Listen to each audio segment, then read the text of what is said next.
Hey, it's Nick Black here. I'm here with the man, the myth, the legend, Tufi Saliba, CEO of Hypercycle. Tufi, what's going on, man? Hey, how's it going, Nick? So we're in the latter weeks of August. We've been doing this each week to kind of bring the community and everybody along for the proverbial ride. And I know there's always a lot of stuff you can't talk about, but every now and then there's something you can talk about. What is going on in Hypercycle this week? What can you tell us? Well, a lot of exciting stuff that tomorrow we will be announcing in our weekly, which you will hear about. And then from the community perspective, they will get some of the news as they make themselves out to the public. Um, One is regarding uh, the hardware accelerator. So we have a startup accelerator that is focused for hardware, which we spin off, and it's called Core Excel.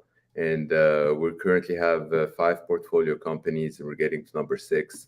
So we'll be announcing a CEO for that one. And I won't mention who that CEO now until after tomorrow, and then people they would see a phenomenal fellow. And I think it's one of probably the smartest people that people would love working with him.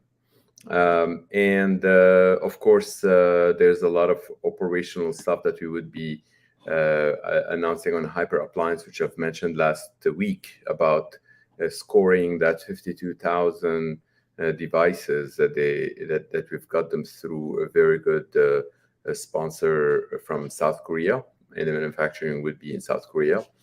Uh, and um, and those devices, they seem to be coming nicely together. The very first batch will have the very nice look of Hyperbox, like basically printed on them, and they're part of that Hyper appliance that we are spinning off with Hypercycle. Hyper appliance, we have decided today it would be just like a Delaware Corp because it is just like a hardware company. Think of that as more like the Dell computers, but it's just specifically for appliances for people to put it in their home and run AI computation.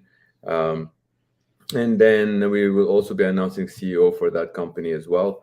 Evan, he has been with us for quite some time, and he is transitioning to be CEO for that company, along with some fabulous operational people. Um, and of course, his CEO basically would be Renata, and then they would be focused on making sure that that hardware company is it's got phenomenal customer service, delivering the hardware, looking at the feedback. We really want the feedback for the very first batch. That first batch, about 400 multiplied by three devices, they would be spread out through our community, and people they have them in their own home. Tufi, can I ask a question on those boxes? And you may not know the answer to this yet, but if a buyer, if a customer wants one of the boxes, they would have to have a license attached to that, right? They would purchase a license as well. Uh, Um, how yeah, is that? Do we know how that's going to be structured yet, or is that still something we're working on? no, we will actually have it pre-installed, so they would have a lot of things already done for them. This box, they will get it to their home. The one thing that they will have to do, which they will follow manual, uh, is generate their own private key. That is extremely important. We want people to do that themselves. Of course, many people they might choose the route that it's easier on their customer, but it's not secure. Do not trust anybody who tells you, "I've generated the keys for you and I'm have them hidden somewhere, whatnot." Do not trust. I've been in security all my life. Do not trust that. You got to generate your own key. So that's the only thing that people would have to do. So it is basically plug and play. So there will be a license with each unit that ships. The actual if people they have their own licenses, they can attach the license. The software would be there.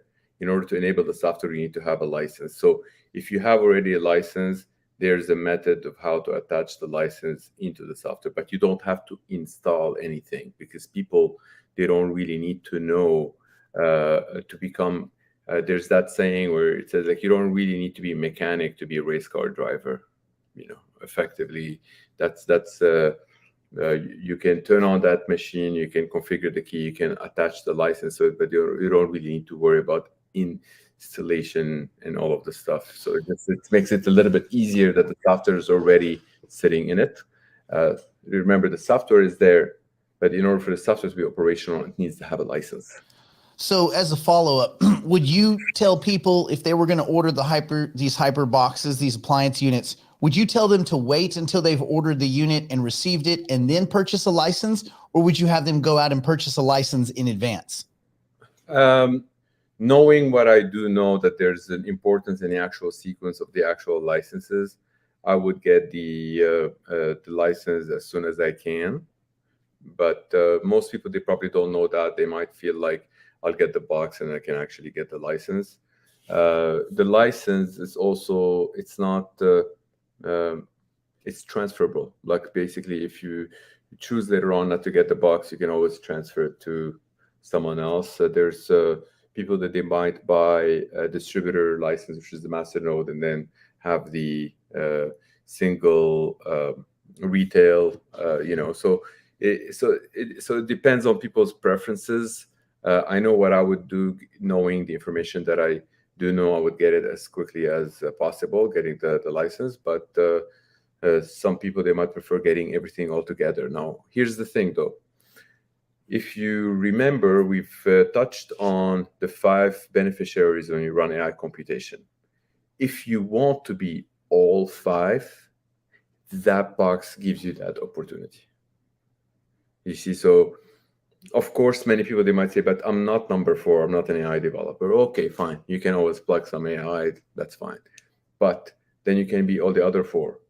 So remember, the number 1 is a token holder, your beneficiary. Software owner, your beneficiary. Hardware owner, your beneficiary. You have that hardware. Number 4 is the actual AI developer. You're not. You can always get some AI plugged into it. And number 5 is the location. Most people, they don't have to pay rent to have a box into their own home. If you have your own home, you put it under your bed, you put it wherever. It's easy peasy, and then it runs.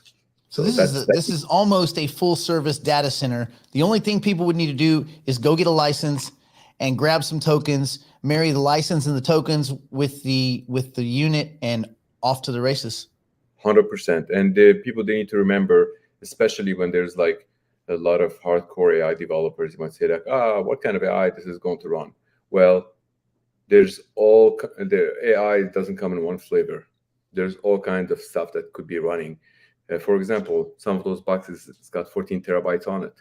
So if somebody downloads the AI developer downloads data that has already been trained on a 14 terabyte, and the location of that happens to be somewhere where people, they would want to ping it faster and get the results from it, then it ends up doing certain thing that people basically, at the end of the day, people, they don't have to worry about any of the stuff. They just like plug it, turn it on, and right. it does its work.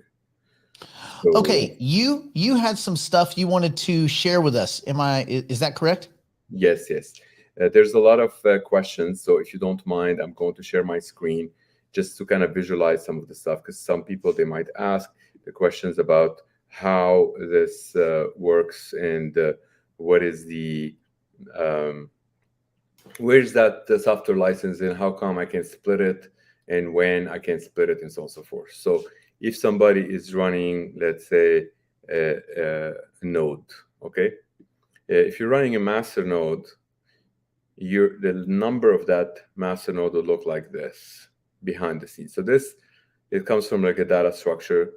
Data structure for folks that they feel like it's a mouthful, it's technical. It's actually very, very simple.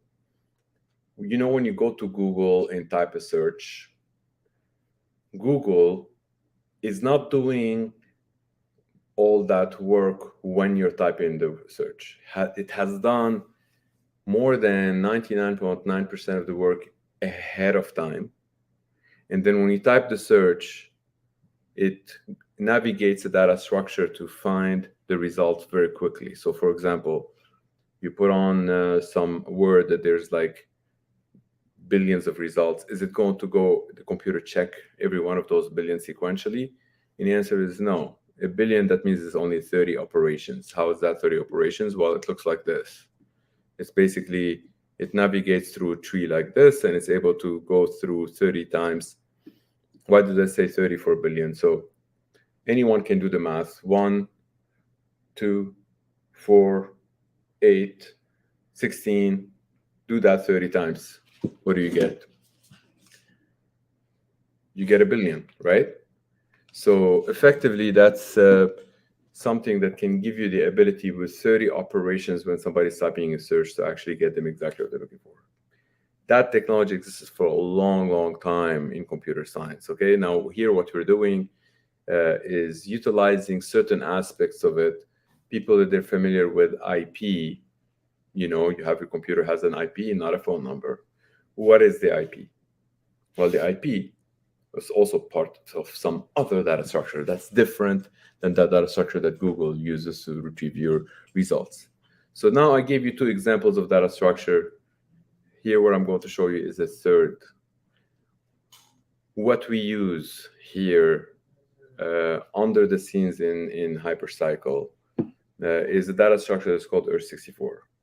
Earth-64 gives us the ability to have a unique identifier that is global, literally unique, that is global. It's not like, hey, I decided that it's global. No. It is actually unique globally, which we will get to that, how we determine that it is unique and globally. And it gives the ability to any computer, even computers that are built back in the 70s, to know how to navigate to go from one to the next without having to consume a lot of computation, to do it very, very efficiently, very quickly. Now, in this episode, what I would like to cover is that when somebody has a license, so you have a license, it has like a number that looks like this. And you say, these guys, they tell me I can split this into 512. How is it that the world is going to know that I split into 512 since I've taken it off chain?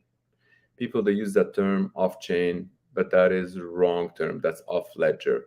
Because when you're taking it off ledger, that doesn't necessarily mean that it's off chain. We still have the actual blockchain that is ledgerless, that is actually running, which is on the network. There's still something that's called the blockchain that doesn't necessarily reside on a ledger. So what happens, if this number, you checked it out of a ledger, everyone in the world can know that you've checked it out, because ledgers, they're public knowledge. So if you do check it out, there's something that it leaves the sign that it's checked out of that ledger. And then you decide to take it and put it into production, into some node, putting it to work, which in previous episodes, we might have talked about how you take your tokens, put it into work. It's very similar. It's actually this tree. If you were to look at this tree, this is the same branch of the tree that has on one side the licenses, on the other side that gives you the native tokens. Super cool, huh? So here we get to the license. Let's get back to the license. So let's say somebody spent $20,000, went and bought a license, and now they decide to split it into 512. Boom, that's 2.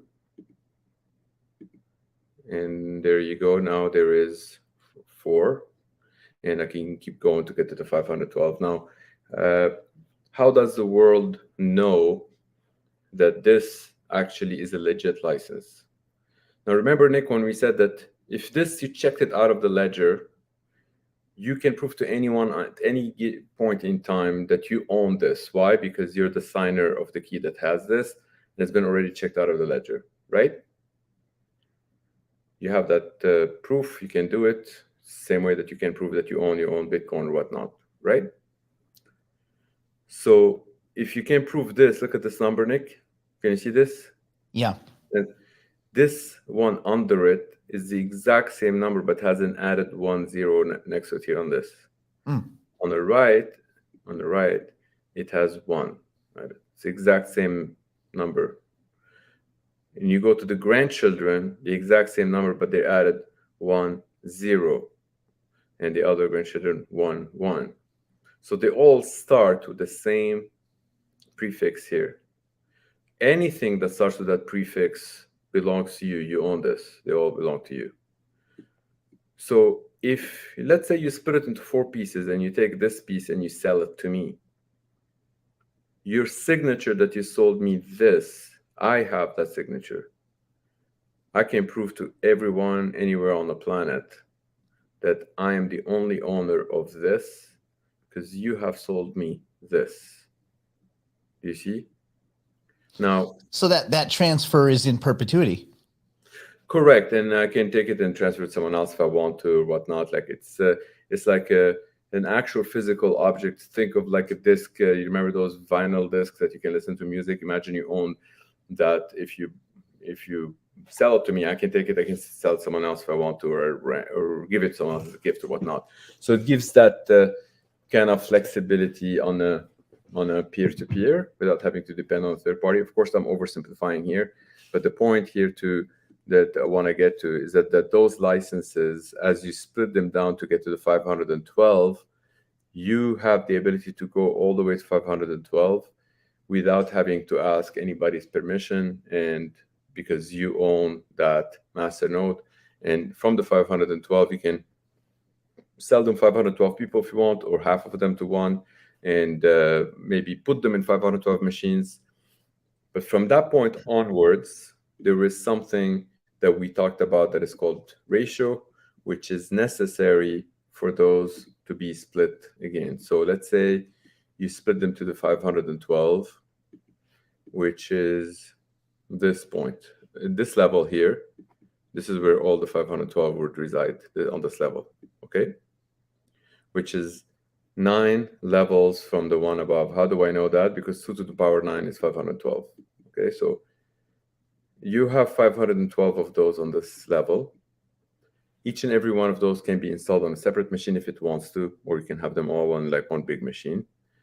Now, when the master nodes start gaining that ratio, it gives that inheritance to all of its children, but the children on its own, they could be gaining their own ratio as well. So if they are gaining their own ratio and they get to a ratio of 2, then they split automatically.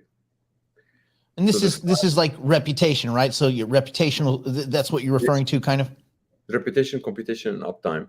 The factor of those 3. So reputation, the maximum reputation that you can get gives you a ratio of 1.26 in a period of 6 months.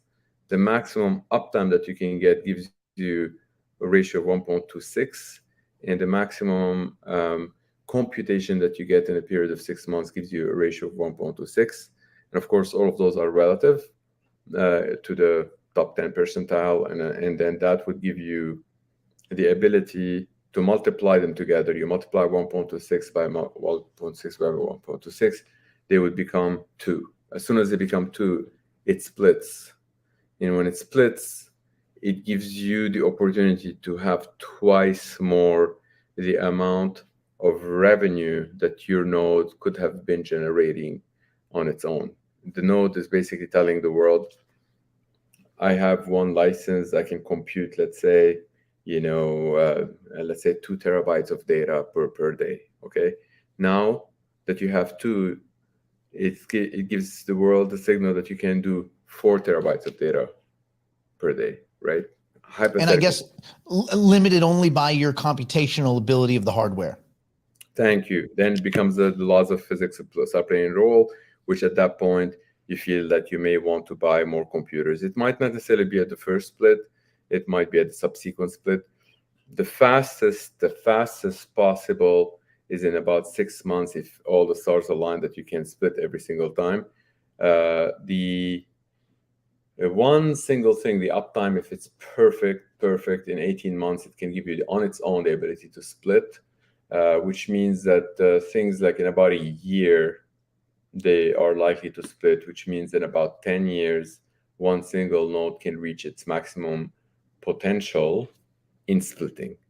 I say it in splitting. Why do I say that? explicitly in splitting, because what happens after 10 years, you will have 1024 nodes running. And at that point, going forward, those are the leaves of that tree. So if you keep going here, I'm going to show you, like, you won't be able to expand that tree beyond that. Get to the 64 level. Once you get to that level, you won't be able to expand anymore. But what happens is that each and every one of those will start getting that ratio to grow beyond 2. And this is when real competition will start playing a role. Like if one device is trying to look for somebody with a higher reputation, would look at like a ratio of like 10. You're likely to choose a ratio of 10 versus a ratio of like 1.5 if they're going to do your cancer research or whatnot. That's you as a human, you choose that. Those machines, they're smart as well. They would choose the one that has a higher ratio. So that's effectively what happens beyond that point. But the other side of it is that the person or entity or whoever that started with a node or 10 nodes or 100 nodes that have, split, hopefully, 10 times, meaning it's now one node 10 years back is now 1,024 nodes. Correct. So Correct. one little data center is now 1,024 data centers. Correct. Doing compute and earning money. Correct. In a much more dramatic fashion. So yeah. It pays to be early. 100%. 100%.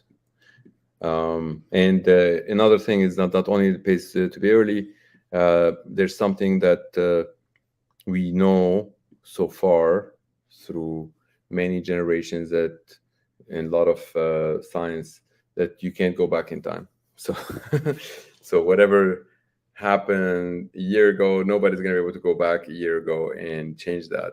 So we use the time from any moment onwards to add to that wealth creation in a way that if somebody is going to come and replicate that, they won't be able to, because the amount of security that you would gain and proof, nobody's going to be able to reverse back. One very simple example that I give you before we finish this episode is that if you arrive to a city that you don't know anything about, you want to go to that coffee shop example that I gave, and you find one coffee shop that has a proof that's been up 6 months nonstop. It's always on for the last 6 months. Every 10 seconds, it has a proof, cryptographic proof that it's been on. Versus one coffee shop that it will open once you actually go and knock on their door. They will then open the door and be like, oh, welcome. Which one would you choose? And of course, the one that has that 6 months. So the one that just like going to open the door right now when you go to visit, they won't be able to replicate that power that this other one has. That history and that reputation. Right. Yeah, so that's and we're in the very beginning. This is the nobody's been left behind. Nobody is too late. Everybody's still at the starting gate waiting for the absolutely. And like we said before, what we are introducing to computers, we're the first to introduce that to computers, is that wealth creation that existed long before electricity. We did not invent that wealth creation. Like that coffee shop example existed for a long time. You take care of your coffee shop, it's worth more than it used to be before. And we're introducing that to computers, and people love that because hardware depreciates over time. When people, they have that combination of things that appreciate, they love it. So, well, this was a good week. It's very interesting. I think a lot of people are going to be spending, the next days and weeks thinking about what they might do with their tokens, what they might do with nodes, with licenses, with the appliance. So very excited to see what you have in store for us next week. Tufi, thank you so much for your time. Thank you for having me. This is awesome. We'll do it again soon. Looking forward to it. See ya. Okay, brother. Ciao.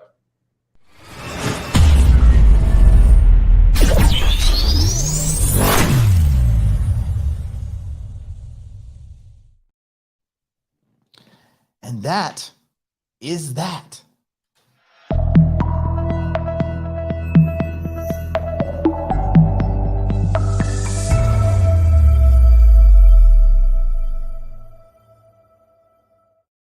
If you're an accredited investor and you want in on angel, seed round or early round equity and token opportunities in the artificial intelligence and cryptocurrency space, schedule an interview at nickblacknext.com. In life, you can either be really good, really lucky, or just be first. Being first is so much easier. Schedule a digital private client interview today at nickblacknext.com.